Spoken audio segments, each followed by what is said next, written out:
Hello and welcome to the John Ark Show. Today's episode is called How to Avoid Financial Vulnerability. Before we begin, I want to encourage you to subscribe to our channel for free. You can also like, comment, and follow us. We're going to have a lot of great celebrity interviews coming up, so make sure to click on that notification bell so you can be notified every time we upload a new episode. Also, we ask that you post a link to today's show on all your social media to help spread the word. Now, let's get started. A serious question on the minds of a lot of people is, how can they avoid financial vulnerability?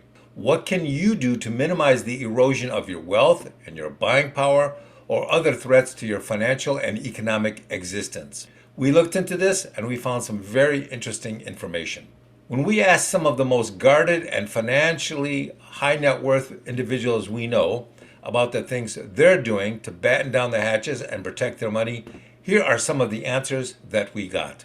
Number one, don't allow feelings to enter into your decision making when it comes to your wealth and investments and assets.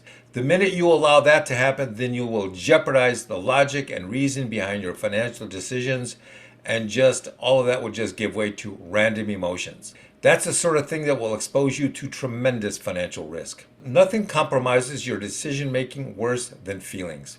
It's like someone making an emotional decision to purchase a mansion that is twice the size they need to have. In time, that will be a real problem. Next one. Don't impregnate anyone who you don't have a serious trust or respect for. Make sure you get to know them or their family for at least a couple of years before you start a family with them, so that you don't end up permanently connected to a nut job. Number three, never spend more than the bare minimum on something. Doing that will weaken you financially over time. Only spend the minimum amount so as to keep your situation strong and your savings secure.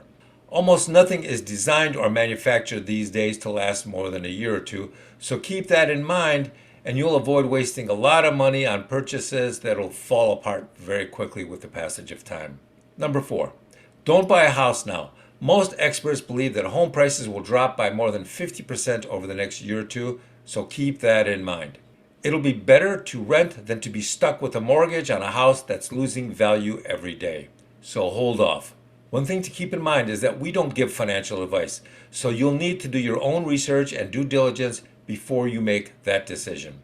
Number five, don't buy what you can lease.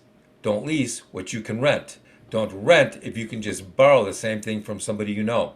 Number six, don't buy a new car. Purchase used whenever possible.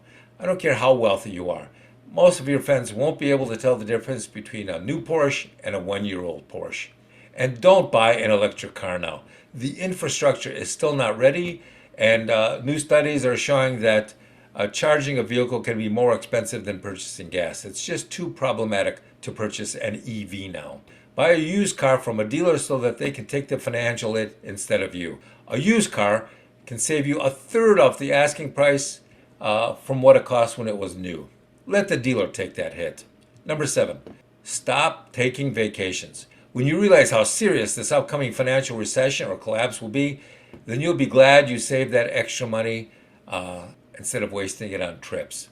Staying at home will allow you to have more money for food and valuables when you really need it. Number eight, don't date people whose sole purpose in life is to get you to spend as much of your money on them as possible. This is a guaranteed recipe for disaster. The minute someone predicates spending their time with you on you spending more money on them, then that's when you should walk away. That's a huge red flag. Run, don't walk.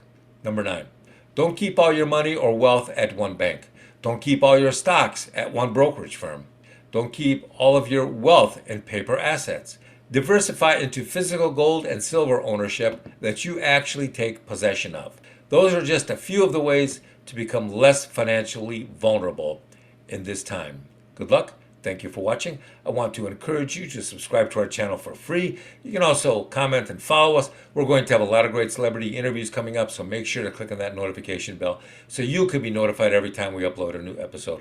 Also, we ask that you post a link to today's episode of our show on all your social media to help get the word out. Thank you, and we shall talk to you soon. Bye-bye.